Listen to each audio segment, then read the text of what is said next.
South Carolina, 1969. A cold case finally solved after more than 5 decades. Madeline and Margaret Harwood, 17-year-old identical twins, were beloved high school seniors and part-time aides at the local library. On a quiet spring evening, the girls vanished without a trace. Their car was found days later, doors ajar, keys still in the ignition, and a single book stained with blood left in the passenger seat. For years, the investigation went nowhere. Suspects cleared, leads dried up, and whispers of police mishandling haunted the case. The community mourned, but justice never came. Until now. A groundbreaking DNA breakthrough has finally led to an arrest, one that has left their hometown in disbelief. Before we begin, drop a comment with your country and the time right now. Greenwood, South Carolina, 1969. A town of cotton fields and church bells, where summer air clung thick and sweet, and where the rhythm of life rarely changed. In this quiet southern community, everyone knew everyone. The butcher's children played with the pastors, and every neighbor waved when they passed your house. It was a place where nothing bad ever seemed to happen, until it did. Among its most beloved residents were 2 identical twins, Madeline Grace Harwood and Margaret Rose Harwood. At 17, they were inseparable, mirror reflections not only in looks but in heart. With hazel eyes and long chestnut hair, they carried an innocence that seemed untouched by the turbulence of the outside world. The Harwood twins were the pride of Greenwood High, known for their intelligence, kindness, and almost ethereal calm. They lived with their mother, Lorraine, in a small white clapboard home on the outskirts of town, a short walk from Lake Greenwood. Their father, an Army veteran, had died in an accident when they were 10. Lorraine, left to raise the girls alone, worked tirelessly as a seamstress. Despite hardship, she ensured her daughters grew up surrounded by love, books, and a sense of purpose. The home was small, but it was full of warmth. Wildflowers in mason jars on the kitchen table, radio tunes humming softly from a corner, and the faint scent of lavender soap that lingered on the girls' laundry. The twins shared everything: a bedroom, a closet, a bicycle ride to school each morning, and dreams of their future. Their room was simple but vibrant. Matching wooden beds, walls covered in photographs, and shelves lined with novels they adored. Jane Eyre, Little Women, and Pride and Prejudice, their favorite stories filled the quiet evenings. They wrote in a shared journal, trading pages between them, one finishing the other's thoughts. Madeline was the slightly more outgoing of the 2, known for her quick wit and bright smile. She was the one who volunteered to read aloud in English class, and who always remembered birthdays. Margaret, by contrast, was reserved and introspective, the one who preferred to observe rather than speak. But together they balanced perfectly. They were one soul in 2 bodies, a teacher once said, and it was impossible to imagine one without the other.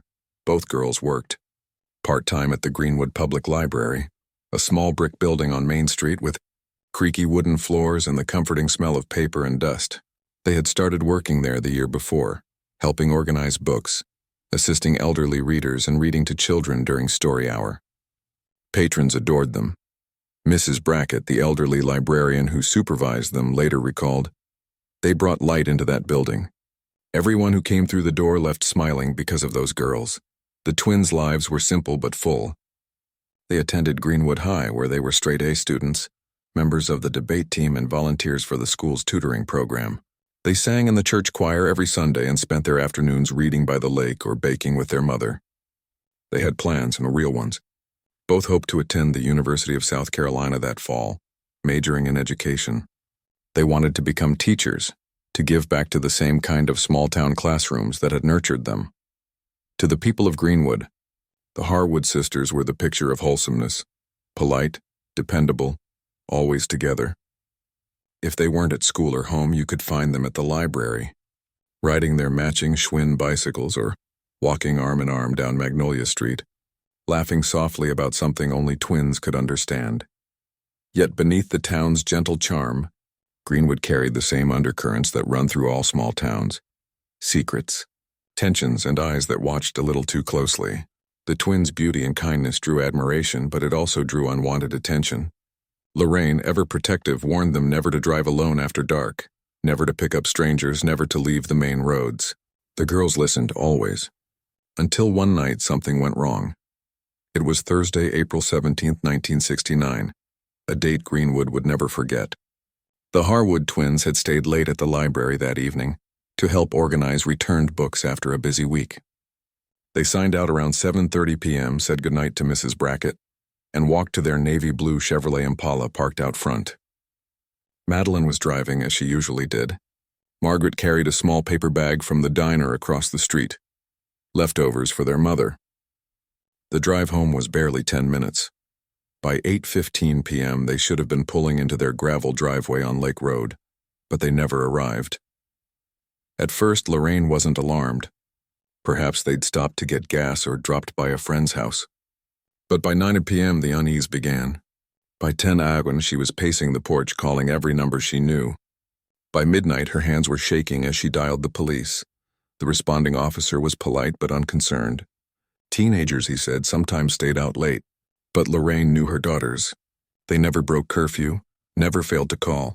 Something was wrong. By morning, word spread across Greenwood. The Harwood twins were missing. Volunteers gathered at the church, forming search parties. Police combed back roads and ditches. Classmates joined the search, calling their names into the wind. 3 days later, a deputy found the Harwoods' car. It was parked on a narrow, dirt logging road 5 miles outside town, an area dense with pine and oak, rarely traveled except by hunters. The Impala's front door was ajar. The keys were still in the ignition. A schoolbook sat on the dashboard. On the passenger seat lay a worn copy of Jane Eyre, its pages torn, its spine bent, and a dark stain smeared across the cover. The scene sent a chill through every officer on site. There were no signs of a struggle in or around the car, no footprints, no tire tracks beyond their own, no clear direction of flight. The area was silent, eerily still. News spread quickly through Greenwood and fear took root. Mothers kept daughters home from school. Church meetings were filled with whispered theories. Some said the twins had been abducted.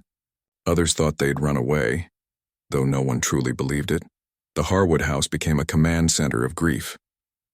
Reporters gathered outside, flashing cameras as Lorraine stood on the porch, her face pale with exhaustion. She pleaded for answers. "Please," she told the cameras, voice trembling. "If anyone knows where my girls are, please bring them home." Days turned into weeks, and hope thinned like fog in sunlight. Flyers with the twins' faces were taped across town, their smiles identical, their eyes bright. Yet behind those smiles lay a growing darkness no one could yet comprehend. The people of Greenwood began to feel what they had never felt before: fear.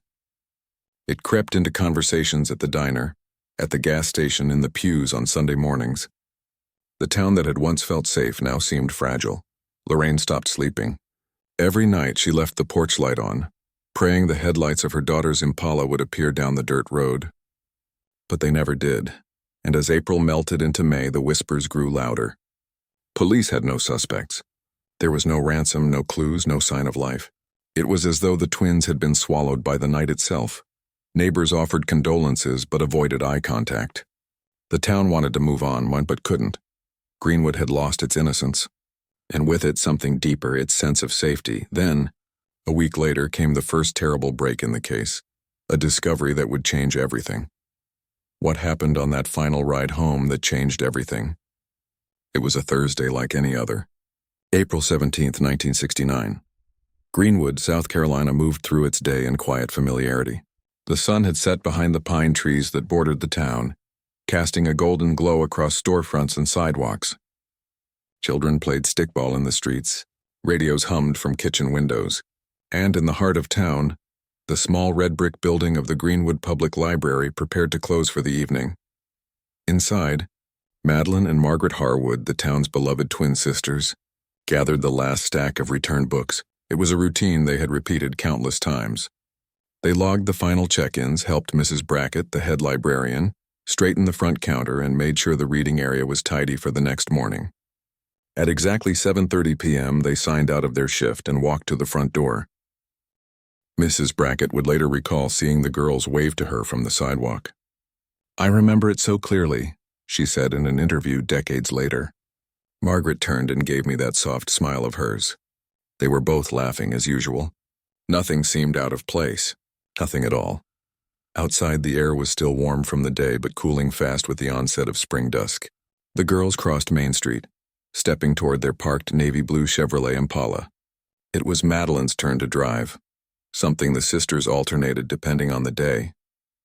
They each carried a small book bag, and Margaret clutched a paper sack from the diner across the street. Leftovers from the cook who knew their mother enjoyed the house meatloaf. By all accounts, that was the last moment anyone saw them alive. The route from the library to their home on Lake Road was short, 10 minutes at most. A direct stretch through well-lit, familiar streets. No detours were needed, no reason to veer off course. But somewhere along that brief route, something went terribly wrong. When the girls failed to return home by 8 p.m., their mother, Lorraine, initially brushed it off. Perhaps they had stopped to visit a classmate, or maybe there had been a minor delay at the library. It wasn't like them, but they were responsible, mature. She trusted them. By 9 p.m., she had called their closest friend, Cynthia Marshall. Cynthia hadn't seen them all day. Calls to other friends followed. The neighbors, then the library. Nothing. No one had seen or heard from them. By 10 p.m., Lorraine was pacing the floor. Her hands trembled as she gripped the phone receiver. Her voice cracked as she repeated her daughter's names to the dispatcher. The Greenwood Police Department promised to send a patrol car by, just in case the girls had car trouble. But they too didn't seem overly alarmed. 17-year-old girls?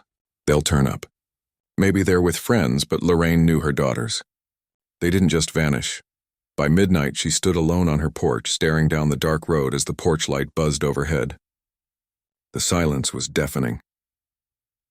The next morning, the Harwood home became a flurry of concern and activity. Detectives came by to take a statement. Classmates stopped by, worried and confused. The local paper ran a short column. Twin sisters missing, last seen at library. By that afternoon, the search began in earnest. Officers retraced the route from the library to the Harwood home, but found no signs of an accident. No broken glass. No skid marks. Nothing to suggest they had crashed or veered off the road. Volunteers combed nearby fields. Dive teams were dispatched to parts of Lake Greenwood just in case. The sheriff held a press conference urging anyone with information to come forward. Even the smallest detail might matter, he said. But there were no tips. No witnesses. No screams heard. No vehicles reported following them. It was as if the girls had simply disappeared into thin air. On Saturday morning, 2 days after the girls vanished, a deputy driving a remote stretch of logging road about 5 miles north of town spotted something strange, a navy blue car, parked at an odd angle partially hidden behind brush. The deputy slowed, heart already racing. It was the Harwood twins' Impala. The driver's side door was closed, but the passenger door was wide open. A slight breeze moved the seatbelt strap like a ghost's hand. Inside, there was no sign of a struggle. Their book bags were gone. The meatloaf bag was nowhere to be seen. On the passenger seat lay a worn paperback, Jane Eyre, bent at the spine, pages crumpled. The cover smeared with what appeared to be dried blood. The keys were still in the ignition. The deputy radioed in, and within the hour, the site was crawling with police. Crime scene tape was strung between trees. Photographs were taken. Every inch of the area was searched. But there were no footprints. No broken branches to suggest a chase. No discarded items, no tire tracks from another vehicle. The ground was too dry and hard-packed. It offered nothing. The girls were gone. The road itself was strange. A narrow dirt path once used by logging trucks, it had long since been abandoned. It wasn't a road anyone would have used by mistake. To reach it from the girls' route home, they would have had to make 2 unmarked turns, passing warning signs and dense trees. It led nowhere. There was no logical reason for them to be there. So why were they? That question haunted investigators. There was no record of them having boyfriends. No indication of planned meetings. No enemies. They were the kind of girls no one had reason to harm, and certainly not lure out to the woods. Forensic teams examined the vehicle. The blood on the book was sent for testing, but in 1969 the science was primitive. All they could determine was that it was human. No fingerprints were lifted from the interior. No hair, no fibers. The car was towed, the road sealed off.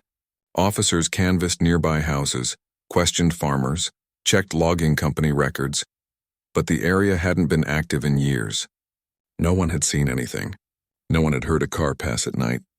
It was as if the girls had driven into a trap, or been driven there by someone else. The press picked up the story in force. Headlines across South Carolina read, "Twin sisters vanish, vehicle found abandoned."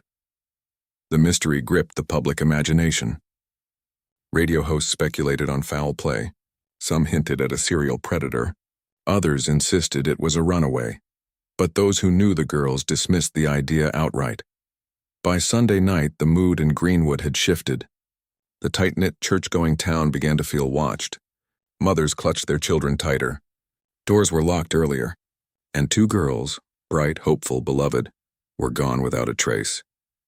The Harwood home fell into a kind of suspended grief. Lorraine hadn't slept. She stayed by the phone, answering reporters, praying with pastors, pleading with officers. Each hour that passed made hope feel thinner. She never stopped asking the question, why would they have gone down that road? Who or what led them there? And more urgently, where had they gone? Exactly 1 week after Madeline and Margaret Harwood vanished, the case took a devastating turn. It was the early morning of April 24, 1969, when a hunter named Vernon Talbot set out for Sumter National Forest, nearly 40 miles northeast of Greenwood. He often visited that remote patch of land to hunt turkey during the spring season. The area was rugged, a thicket of hardwood trees, dense underbrush, and forgotten trails. Very few people ventured that far in. That morning, Talbot had taken a longer route, following the slope of a ravine, hoping to flush out birds from the lower valley. As he moved along a narrow game path, something caught his attention, not a sound but a smell. It was faint but sour. He assumed it was an animal carcass, but as he crept closer, stepping over branches and thorns, he noticed the soil looked disturbed, freshly turned. That didn't make sense. This wasn't farming land, and no recent storms had passed through to cause erosion. When Talbot stepped in for a closer look, he saw it. A corner of blue tarp, the kind used to cover firewood or lumber, peeking from beneath a shallow layer of dirt and leaves. The smell was stronger now. He pulled back part of the tarp, and what he saw made him stumble backward in horror. 2 arms, pale, motionless. He scrambled to his truck and drove straight to the nearest ranger station. Authorities were contacted immediately. Within hours, Sumter National Forest was crawling with investigators, local police, and a mobile forensics unit. The grave was poorly constructed, just a few feet deep, haphazardly covered with pine straw and dirt.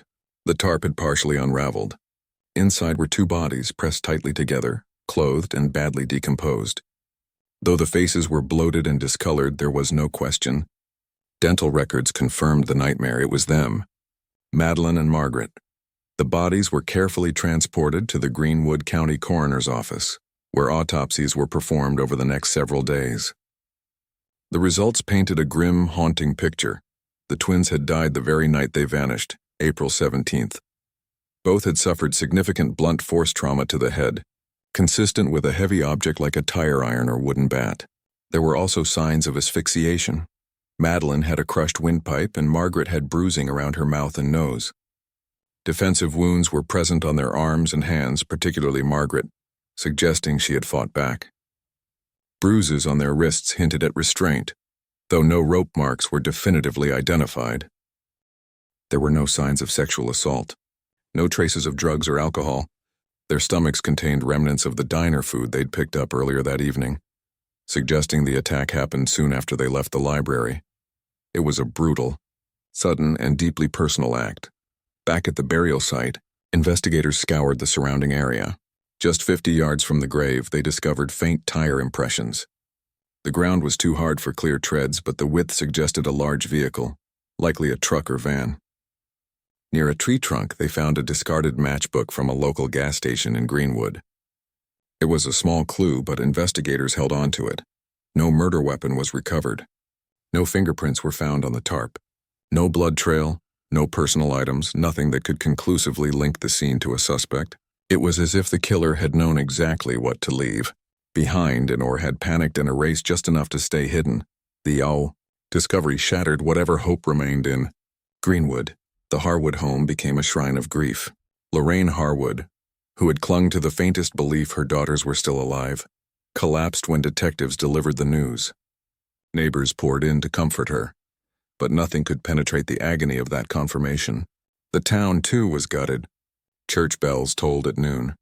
The school lowered its flag to half-mast. Students wore black armbands.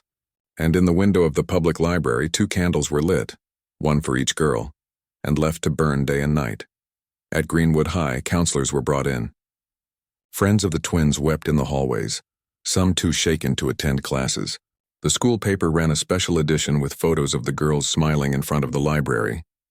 "Forever in our hearts," the headline read. The community demanded answers, and fast. The Greenwood Police Department, in coordination with the South Carolina State Law Enforcement Division, SLED, launched an expanded investigation. Every piece of evidence was re-evaluated. The car, found earlier that week on the remote logging road, was inspected again with greater scrutiny. Soil samples from the tires were matched with samples from the burial site. A connection was confirmed. The vehicle had been there, but the timeline remained frustratingly unclear. Authorities speculated the girls were likely abducted shortly after leaving the library, possibly by someone they knew or someone who deceived them, forced to drive to the remote site where their car was found, then taken to a second location, the grave, almost 40 miles away. The logistics puzzled investigators. 2 victims, 1 killer, and 2 crime scenes. Whoever was responsible would have needed time, strength, and either access to a secluded location or the confidence to operate in public without drawing attention. Theories began to spread like wildfire. Some locals believed the girls had been stalked for weeks, maybe months, by someone who studied their routines. Others whispered about a drifter seen near the town limits weeks earlier. A few pointed fingers at high school boys with grudges, fueled by gossip and unproven jealousy. One lead suggested a man who had once worked at the library as a janitor, fired the previous year for inappropriate behavior. Police questioned him thoroughly, but his alibi checked out. He'd moved out of state and had time-stamped pay stubs proving his location. Another lead focused on a traveling fair that had passed through town earlier that spring. Some workers with criminal records, now long gone. But each path led to another dead end. Meanwhile, Lorraine struggled through the funeral arrangements. The twins were laid to rest side by side in a single white casket, beneath a towering oak in the town cemetery. The service drew hundreds. Tears fell freely. Teachers, classmates, librarians, and pastors all took turns speaking, but nothing could ease the sense of loss. The entire town felt changed. The image of Greenwood as a quiet, untouched place was forever stained. Parents began escorting their children to school. Windows stayed shut at night. Doors were locked before sundown. Fear now lived where trust had once stood. The lack of progress in the case only deepened that fear. Detectives knew they needed a break, a witness, a mistake, a confession. But none came. As April gave way to May, the momentum of the investigation began to slow. Leads grew cold, rumors filled the silence, and the public began to question, could someone in Greenwood, someone they knew, be hiding in plain sight? There were no arrests, no breakthroughs, and yet the worst had already happened. 2 innocent girls had been taken, killed and buried in the woods like garbage. No reason, no mercy, no answers. The only certainty left was pain, and a growing question that loomed over every prayer vigil and police briefing. With so little evidence, how would police begin to untangle the horror? The discovery of Madeline and Margaret Harwood's bodies turned Greenwood, South Carolina, from a grieving town into a frightened one. What began as a search for missing girls had now become a full-blown homicide investigation, and not just any investigation. This was shaping up to be one of the largest manhunts in South Carolina's history. Within 24 hours of the girls' burial, state authorities expanded their presence.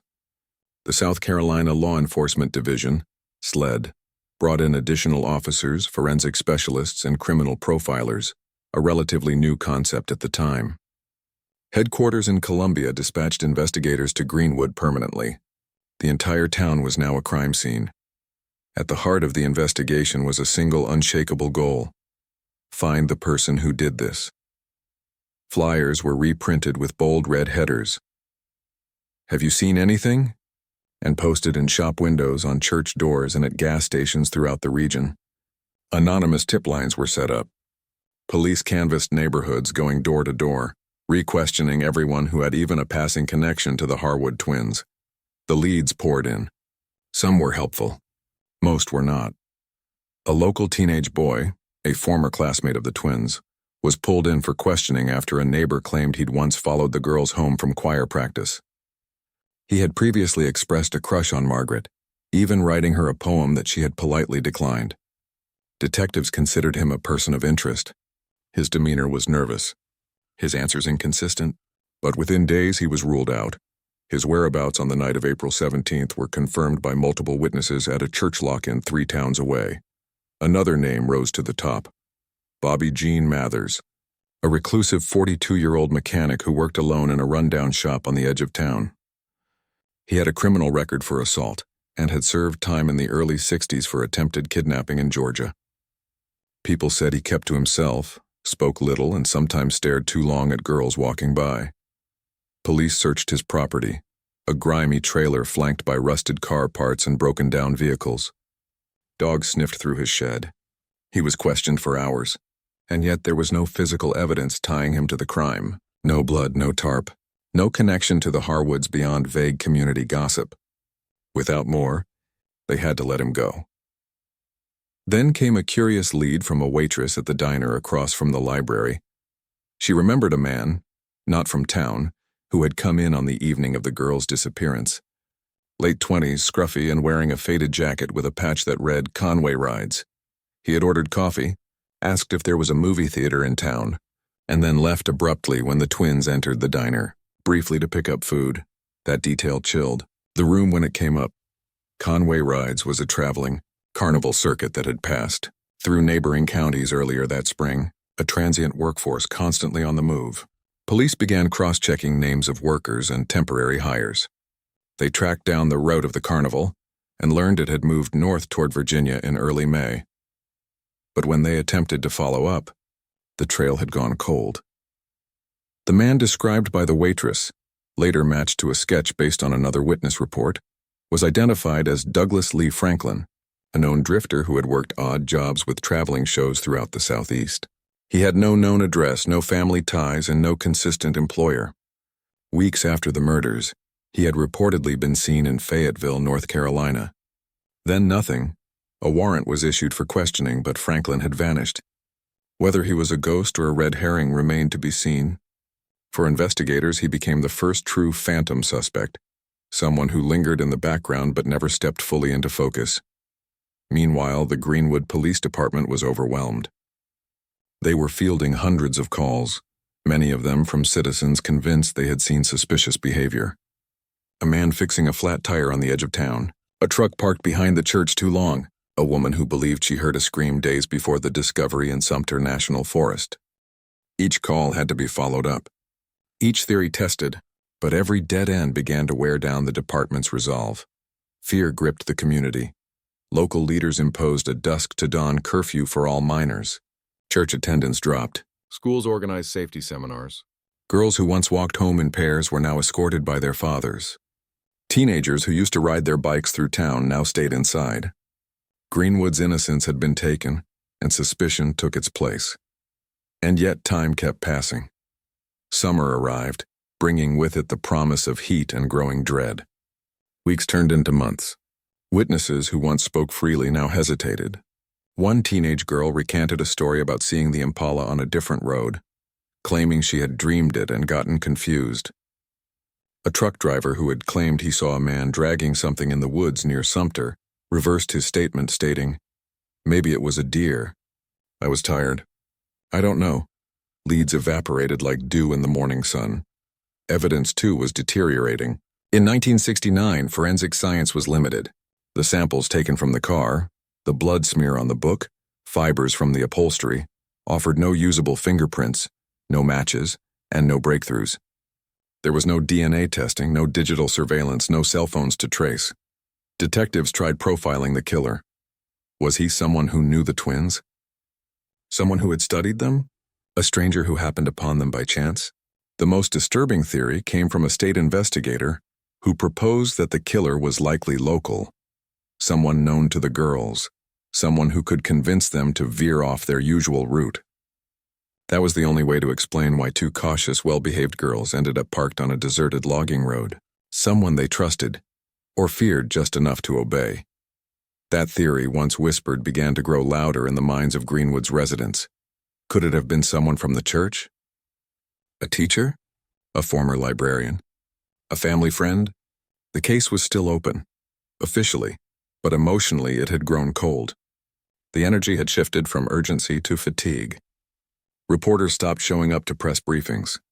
The phone calls slowed. Detectives returned to other assignments. Lorraine Harwood, still wrapped in grief, stopped appearing in public altogether. She began turning away journalists. The momentum was gone. The Harwood sisters became a tragedy spoken about only in hushed tones, names that brought discomfort, pain, and the ache of something unfinished. The town, unable to cope with the weight of the unknown, began to bury it. But the killer, whoever he was, had never been caught. He had never been named. He had never even been seen. He was still out there. And that thought lingered like smoke in the back of everyone's mind. What if the killer was someone the girls knew? Someone still walking free? In the years that followed the murders of Madeline and Margaret Harwood, the once roaring investigation dwindled into a quiet echo, a story retold in whispers, a shadow that never fully left Greenwood but one the townspeople learned to live alongside. By the early 1970s, life in Greenwood had begun to patch itself together, though something had changed in the air. The case had defined the town's sense of vulnerability. For a while, every unfamiliar face was a threat, every stranger's car a reason to turn on porch lights. But over time, the fear dulled. It didn't disappear. It simply sank beneath the surface like silt in a still pond. The Harwood family did what so many families in small towns do when surrounded by tragedy. They left. In 1973, Lorraine packed what was left of her life into a borrowed pickup and moved to Columbia, South Carolina. She said she needed a fresh start, though those who knew her best believed she simply couldn't bear the reminders.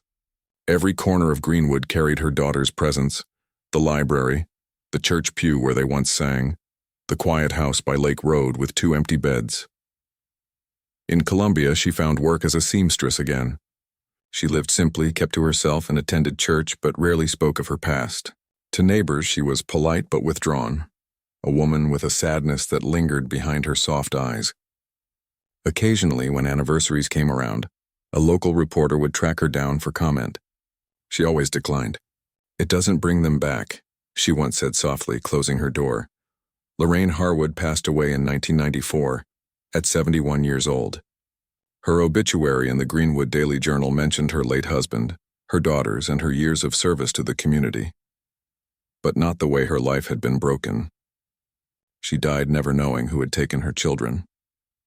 Back in Greenwood, the twins became part of the town's folklore, the cautionary tale every generation whispered about, but few fully remembered. In 1975, the community raised funds to dedicate a small memorial bench outside the public library where the sisters once worked. A simple bronze plaque bore their names and the inscription, "Forever Together, Forever Missed." A scholarship in their honor was created for local high school seniors pursuing education degrees. Every spring during graduation, their names were spoken aloud, a small gesture to keep their memory alive. But the investigation itself, it fell silent. The cold case file, thick with photographs, interviews, and typed reports, was boxed up and placed in the evidence room at the Greenwood Police Department. Inside were hundreds of pages: the autopsy reports, crime scene photos, the faded sketch of the carnival worker, and the old matchbook from the gas station. There were grainy black and white photographs of the car on that desolate logging road, and others of the shallow grave in Sumter National Forest. And among them all was one small envelope, labeled "Evidence Collected, Fingernail Scrapings. Victim Mara 1. It would sit untouched for 50 years. Throughout the 1980s and 90s, advances in forensic science began to change the way cold cases were handled. DNA profiling was introduced, and it revolutionized crime solving across the country. But Greenwood's cold case backlog was long, and the Harwood file, though tragic, didn't stand out statistically among the hundreds of unsolved homicides in the state. Resources were limited, priorities shifted, and as one generation of investigators retired, another inherited dusty boxes of unsolved nightmares. Detective after detective flipped through the Harwood file only to sigh and close it again. The crime had no weapon, no eyewitness, no suspect who could be definitively placed at the scene. The case was tragic, yes, but to many it was unsolvable. Still, not everyone forgot.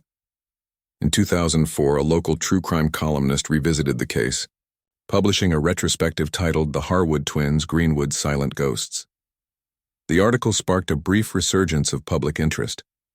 Calls came into the police tip line, vague memories, secondhand rumors, names long since faded into time.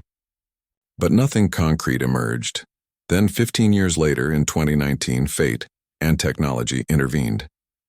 That year, Greenwood County partnered with the state's new cold case digitization program.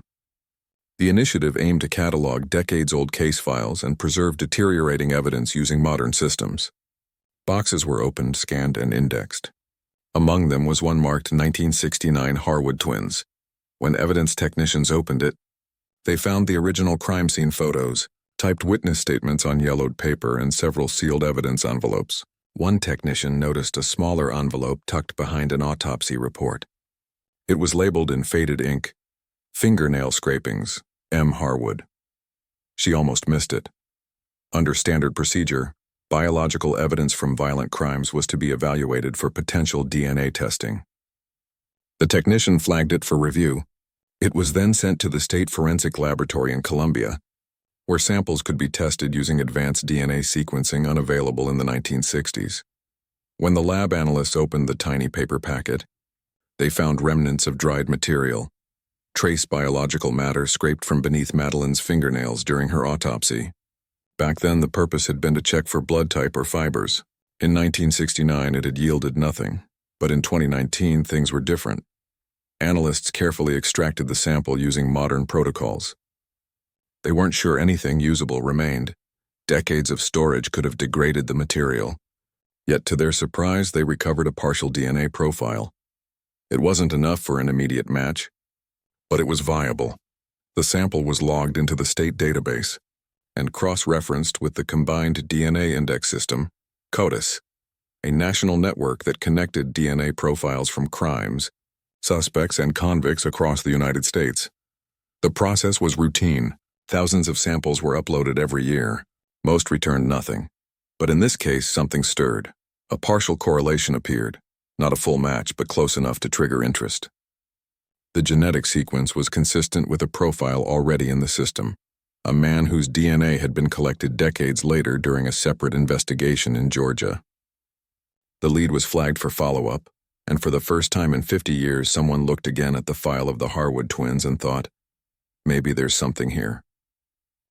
Detectives reopened the evidence box and began cross-referencing every report, every photo, every name that had passed through the case.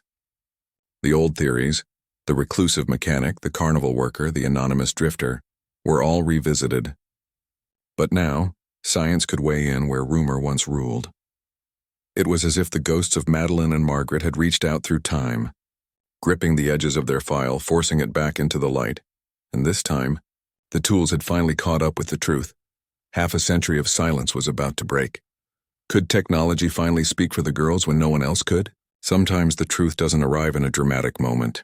Sometimes it begins as a routine click of a mouse, a box checked, a sample submitted, a process triggered by someone who never expected it to lead anywhere. In early 2020, that's exactly what happened. A junior analyst with the South Carolina Cold Case Digitization Program, a recent hire with a background in forensic biology, was reviewing flagged items for further DNA testing. Among the entries was one small envelope marked, "Fingernail Scrapings, M. Harwood." The analyst almost skipped it. It was a decades-old sample, poorly stored, and had already undergone preliminary testing in the late 90s that yielded no results. But the protocols had changed. The technology had changed. Now, using enhanced DNA amplification methods, low copy number LCN techniques that could build a profile from as few as 10 skin cells, the lab had a shot at recovering something usable. The analyst forwarded the sample to the lab with a note. Retry with modern STR and mtDNA extraction. Possible familial lead.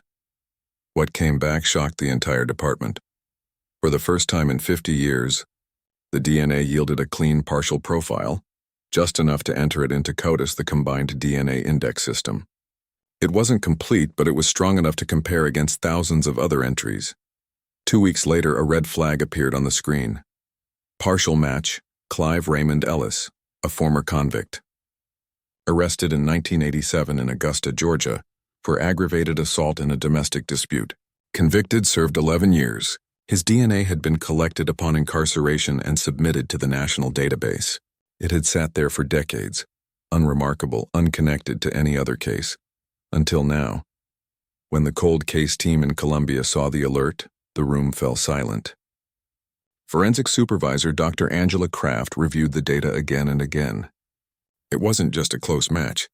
The likelihood ratio, the statistical probability that the DNA under Madeline Harwood's fingernails came from someone other than Clive Raymond Ellis, was 1 in 8.6 million. But DNA is a tool, not a verdict.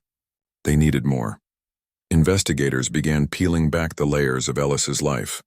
Born in 1945 in Georgia, moved to South Carolina in 1967, after bouncing between jobs across the Southeast. In 1969, he was 24 years old, working at the Franklin Lumber Mill just outside Greenwood, a mill located just 3 miles from the road where the Harwood girls' vehicle had been abandoned. He had no criminal record at the time of the murders. No ties to the victims on file. His name never appeared in the original investigation. But he'd been there. He'd lived in Greenwood. He worked nights. And records showed that in April of 1969, he had missed 2 shifts with no explanation. The more they dug, the darker it got. Ellis had moved out of Greenwood just weeks after the murders. In early May of 1969, he quit his job at the mill and relocated to a logging operation in northern Alabama. From there, his trail wound through several southern states, Tennessee, Kentucky, Mississippi. He never stayed in one place long. Always temporary work, always under the radar. In 1987, he was arrested for assaulting a girlfriend during a drunken argument. Police at the time described him as cold, detached, and eerily calm. He served his time quietly and was released in 1998. After that, he disappeared into rural Georgia, living alone, collecting disability checks, keeping to himself. Now in 2020, he was 75 years old. The cold case unit knew they had to be careful. A decades-old case built on partial DNA needed more than lab results to hold up in court. Prosecutors advised caution. A rush to arrest without corroborating evidence could jeopardize everything. So a covert investigation began. They started with surveillance. Ellis was still living outside Augusta, in a small ranch-style home on the edge of a wooded lot. He lived alone. No wife, no children. His only regular visitor was a Meals on Wheels volunteer. Investigators obtained a warrant for a DNA sample, but instead of serving it immediately, they followed him discreetly. After a week of watching, Ellis was seen discarding a fast food cup at a gas station. The team retrieved it. The lab tested the straw direct match. The DNA from the discarded straw matched the sample recovered from beneath Madeline Harwood's fingernails. The chain was now complete. Still, detectives wanted to be certain. They revisited the original case files, looking for statements or sightings that might now point to Ellis. And that's when they uncovered something buried deep in a 1969 interview. A librarian, and not Mrs. Brackett, but a substitute who had worked that week, had once mentioned a man with greasy hands who came into the library twice in early April, asking about the town bus schedule. She remembered him because he had stared at the girls a little too long and didn't check out any books. At the time, the detail was noted and forgotten. The description she gave, once vague, now matched Ellis. And then came a phone call that sealed the investigation. A retired truck driver from Edgefield, South Carolina, had seen a news story about cold case DNA solving murders across the state. He called the tip line. "This is probably nothing," he said. "But back in '69, I remember giving a guy a lift near Greenwood. He was covered in dirt and he kept saying, 'Had to bury it deep. Had to bury it right.' I thought he was just high. Dropped him at the bus depot and never thought about it again." He couldn't recall the man's name, but he remembered his voice. And when investigators played a decades-old interview of Ellis from the Georgia assault case, the man paused. "That's him," he said. "That's the voice. With the DNA, The geographic link, the timing, the new witness accounts, and Ellis's abrupt departure from Greenwood just days after the murders, the case was now airtight. But the question remained. Would it be enough to bring him down after all these years? On a chilly morning in November 2023, more than 5 decades after the brutal murders of Madeline and Margaret Harwood, law enforcement finally made their move. It happened without sirens, without media, and without spectacle. A quiet knock on the door of a modest ranch-style home on the outskirts of Augusta, Georgia, brought an end to one of South Carolina's most haunting cold cases. Inside the small, one-story house, its gutters rusted and lawn overgrown, Clive Raymond Ellis, now 78 years old, answered the door with a blank expression. His body was frail, skin weathered, his shoulders hunched with age. He squinted against the morning light as 2 plainclothes officers read the warrant aloud. He didn't ask why they were there. He didn't protest. He simply said, "Took you long enough," before placing his hands out in front of him. He was taken into custody without incident. Later that morning, the Georgia Bureau of Investigation released a brief statement confirming Ellis's arrest in connection to a double homicide from 1969 in Greenwood, South Carolina. Within hours, the news reached every corner of the state and beyond. Greenwood was stunned. The town that had lived under the silent weight of the Harwood case for over 50 years was suddenly jolted back into collective memory. Local papers ran headlines in bold type. "Arrest made in Harwood twins murder case, suspect identified." For many, the name Clive Raymond Ellis meant nothing. But for those old enough to remember, those who had lived through the spring of 1969, the significance hit like a thunderclap. Whispers returned. Neighbors gathered in church basements, on porches, and in grocery aisles. Everyone had the same questions. Who was he? Why now? How had he stayed hidden for so long? The answers came quickly, but they only deepened the mystery. Ellis had never been a suspect in the original investigation. His name had never come up in interviews, and no witness had ever linked him to the Harwood twins. But in 1968, just 1 year before the murders, he had briefly worked as a maintenance assistant at the Harwood family's church. Employment records, long forgotten in a dusty archive, showed he'd been hired to help with groundskeeping and minor repairs. He had access to the building. He likely saw the twins at choir practice or Sunday school. It was a chilling connection, one that placed him not just in the same town but potentially in the girls' orbit. More shocking still were court documents unsealed shortly after the arrest. In them was a transcript of a prison interview from 2003. Ellis, while incarcerated at Reedsville Correctional Facility for his 1987 aggravated assault conviction, had reportedly confessed to a fellow inmate.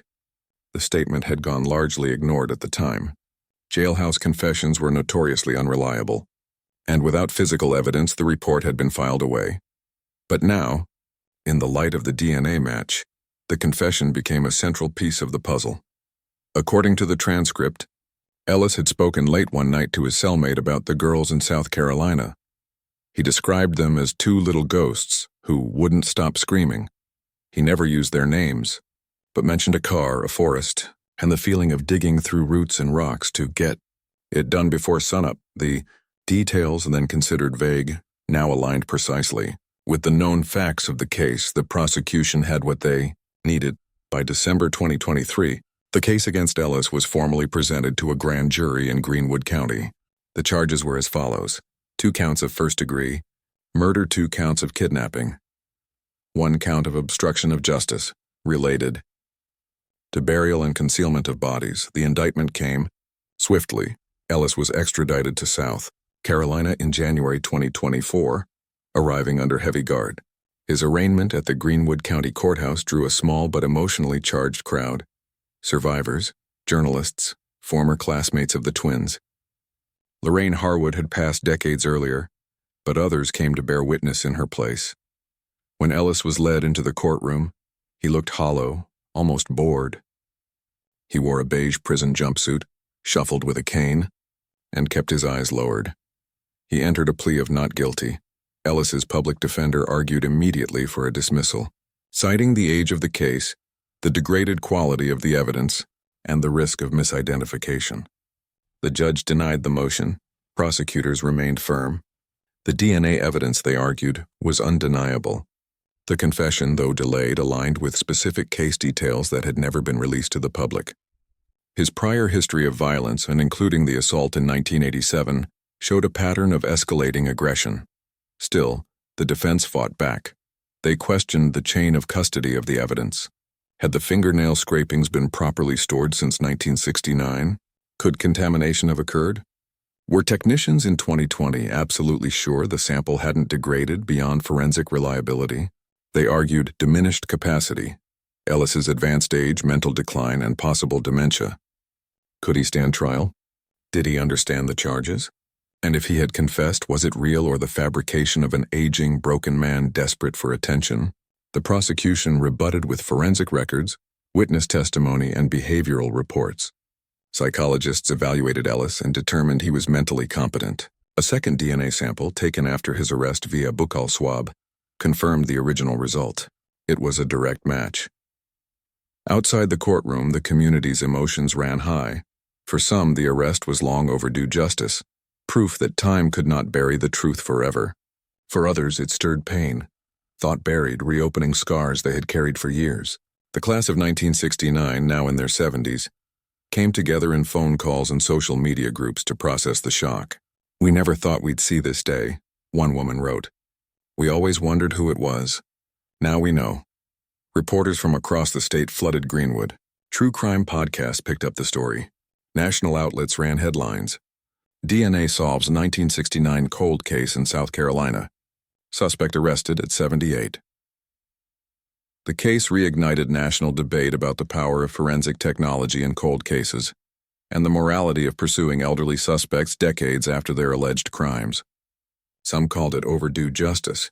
Others questioned the fairness of a trial so far removed from the moment it sought to rectify.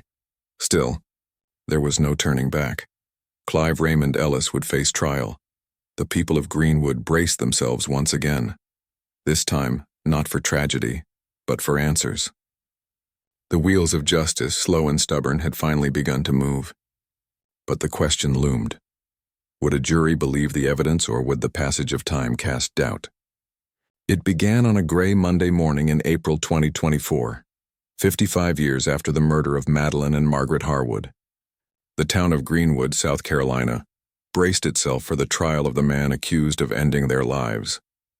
From the moment jury selection began, the courtroom felt charged with emotion. Rows of wooden benches filled early each day with survivors, aging classmates, retired law enforcement, and journalists from across the Southeast. For many in Greenwood, this trial wasn't just about a verdict. It was a reckoning with history. The state of South Carolina versus Clive Raymond Ellis was formally underway.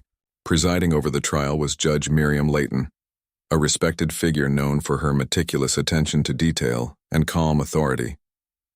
She reminded the court that this case, despite its age, would be tried on evidence and not emotion, not nostalgia, not rumor. The prosecution, led by Assistant District Attorney Raphael Colburn, began with a clear and devastating timeline, walked the jury through the fateful evening of April 17, 1969. He described how Madeline and Margaret Harwood had left their jobs at the Greenwood Public Library, how they had failed to return home, and how their abandoned vehicle was found days later on a remote logging road. He recounted the hunters' grisly discovery 1 week later, a shallow grave in Sumter National Forest. 2 bodies wrapped in tarp, 2 lives stolen. Colburn didn't rush. He let silence hang after each painful detail. He wanted the jurors and the community to feel the weight of what had been lost. Then came the science. Expert witnesses explained how the DNA profile obtained in 2019 matched Clive Ellis with a near-impossible statistical probability, 1 in over 8 million. They described how the DNA was preserved in fingernail scrapings taken from Madeline Harwood during her autopsy, physical evidence stored and forgotten for decades, until modern technology made it speak again. The lab technicians testified about collection procedures, storage conditions, and the integrity of the evidence chain. They acknowledged the limitations of aging biological material, but made clear the sample was clean, the result reliable. Colburn then introduced supporting testimony from the prison inmate who had once shared a cell with Ellis. The man, now sober and working in a halfway house, took the stand reluctantly. But his words were chilling. He said they wouldn't stop screaming, that they made him feel seen, the man said, voice trembling. He told me they were clean girls, good girls, and that he had to make sure no one found them. Still, the most powerful moment of the trial came from a witness the public hadn't expected. Her name was Emma Rayburn, a 64-year-old schoolteacher now living in Charleston. In 1969, she was just 9 years old. She lived 2 blocks from the Greenwood Public Library and had often walked there after school. She took the stand with a steady presence, though her hands visibly trembled as she spoke. "I didn't say anything back then," she began, "because I didn't think it mattered. I didn't know what I'd seen. I was a child, but I remember it like it was yesterday." She went on to describe how, on the night of the girl's disappearance, she had been sitting with her older sister on the library steps, waiting to be picked up. It was getting dark. She saw Madeline and Margaret walk out. They were smiling, holding books, and she saw a man, tall, scruffy, in a dark jacket, standing just beside the library gate. He said something to the girls. She didn't hear what, but they stopped, answered politely, and seemed uncomfortable. Madeline took a small step back. The man's face, she said, had stuck with her. A face that had made her feel cold. A face that visited her in nightmares for years. When she saw Clive Ellis's mugshot on the news in 2023, her stomach dropped. It was him, she said through tears. "I swear to God it was him. That's the man who spoke to them that night." The courtroom was silent. Not a cough, not a shuffle. The defense attorney, Richard Blair, cross-examined carefully. He suggested memory decay, the fallibility of childhood recall, and the influence of news coverage. But Emma didn't budge. "I know what I saw. I've carried it my whole life," she said, voice shaking. "I've seen that face in my dreams for 50 years. It was the moment that broke open the silence surrounding the case." The defense pushed back with everything they had. They called experts to testify about contamination risks in cold evidence storage. They pointed out the lack of a murder weapon, of any direct eyewitness to the crime itself. They reminded the jury that their client was elderly, with heart issues, and had no clear motive. Blair argued that the state was asking the jury to convict a dying man based on old bones and whispers. He reminded them that time erodes not just evidence, right, but clarity. But the prosecution countered that while time had passed, truth had not changed. In his closing arguments, Adia Colburn stood before the jury and held up a photo of the Harwood twins, their senior year portraits, side by side. "These girls," he said, voice strong, "were not lost to time. They were taken. Their lives were ended by the man who sits in this courtroom. And their voices, silent for so long, now speak through the science, through the memory, and through the justice they deserve." The jury deliberated for nearly 10 hours. On the third day of the trial, the courtroom was packed, standing room only, as the jury returned, guilty, on both counts of first-degree murder. Clive Ellis sat motionless as the verdict was read. His expression didn't change. He didn't blink. The courtroom exhaled in a collective wave, half relief, half disbelief that justice, so long delayed, had finally arrived. Judge Layton sentenced him to 2 consecutive life terms. Given his age and condition, it was likely he would never see freedom again. He was immediately remanded into custody. Outside the courthouse, reporters swarmed. The Harwood family's surviving relatives issued a brief statement. "We are grateful, not just for the conviction, but for the fact that Madeline and Margaret were remembered, fought for, and honored. This verdict doesn't erase the pain, but it acknowledges their lives. That matters." For Greenwood, the trial was a catharsis. The bench outside the library was adorned with fresh flowers. The scholarship fund in the twins' name received an outpouring of donations. Local radio stations played hymns in their memory. Churches held candlelight vigils, not in mourning, but in quiet triumph. But the trial also sparked a broader question, one that echoed beyond the verdict. What does this case mean for how we remember the victims of cold cases? In the spring of 2024, just weeks after the trial concluded and Clive Raymond Ellis was convicted of the murders of Madeline and Margaret Harwood, something remarkable happened in the heart of Greenwood, South Carolina. The town came together, not in mourning, but in remembrance. A ceremony was held outside the Greenwood Public Library, the place where the Harwood twins had worked their after-school shifts. cataloging books, guiding children through stories, and quietly shaping the heartbeat of their small town. On that bright April morning, under the soft light of the rising sun, 2 bronze chairs were unveiled at the entrance of the library. Each chair faced east, toward the morning light, symbolic of the promise of each new day, and of the lives that Madeline and Margaret never had the chance to fully live. A small plaque rested between the chairs. It read, "In memory of Madeline Grace Harwood and Margaret Rose Harwood, beloved daughters, cherished friends, and guardians of knowledge, forever together, forever remembered." Dozens gathered at the dedication. Town officials, former classmates, librarians, teachers, and members of the Harwood family. The atmosphere was solemn but not heavy. There was, for the first time in over 5 decades, a sense of peace.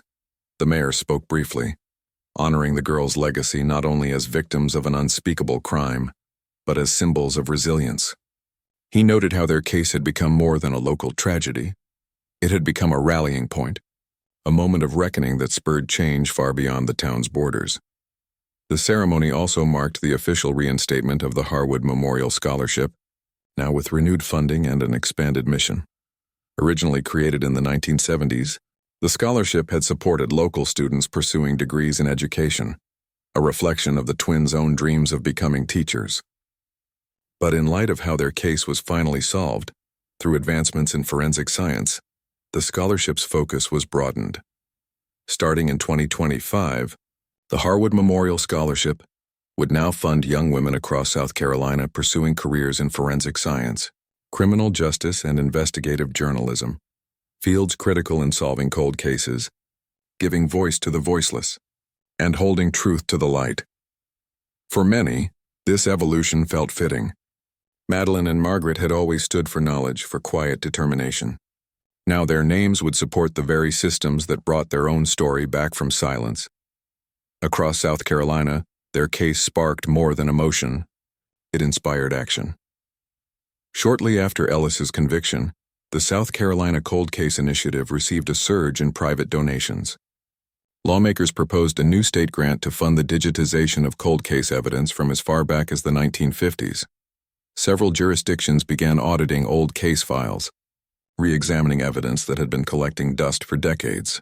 Retired investigators were brought back as consultants. Analysts were given clearance to re-evaluate biological samples using modern DNA extraction techniques.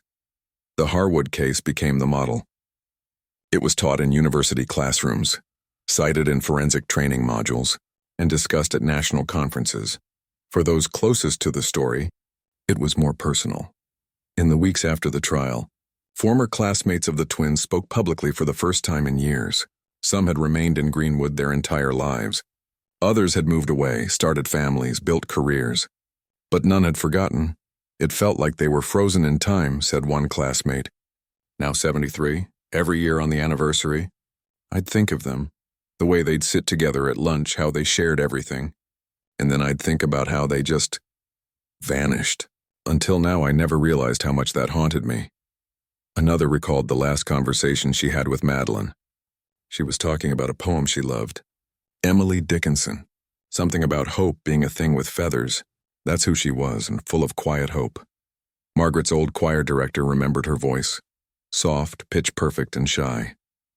She never wanted a solo, he said. But when she harmonized with her sister, it was beautiful. Like they were one voice. In local newspapers and online memorials, tributes poured in. Stories surfaced that had never been shared. Small kindnesses the twins had offered. Books they'd recommended. The sense of comfort they brought into a room. They hadn't just been symbols. They had been people, full of depth, ambition, and light. Yet even in this wave of remembrance, the town was aware. The past could not be undone. Nothing could return what was stolen. The futures never lived, the laughter silenced.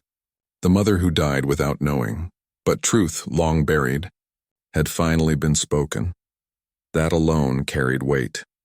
In Greenwood, where the rhythm of life had returned to its steady pace, the case continued to shape quiet moments. Children passed the bronze chairs each day on their way into the library, often asking their parents who Madeline and Margaret were. The story, once told in fearful whispers, now lived in the open, a reminder of justice delayed but not denied. The legacy of the Harwood twins wasn't one of death. It was one of determination, by a town that refused to forget, by investigators who wouldn't stop digging, by scientists who believed that even the oldest stories could still speak. Their story became a cautionary tale and a call to action.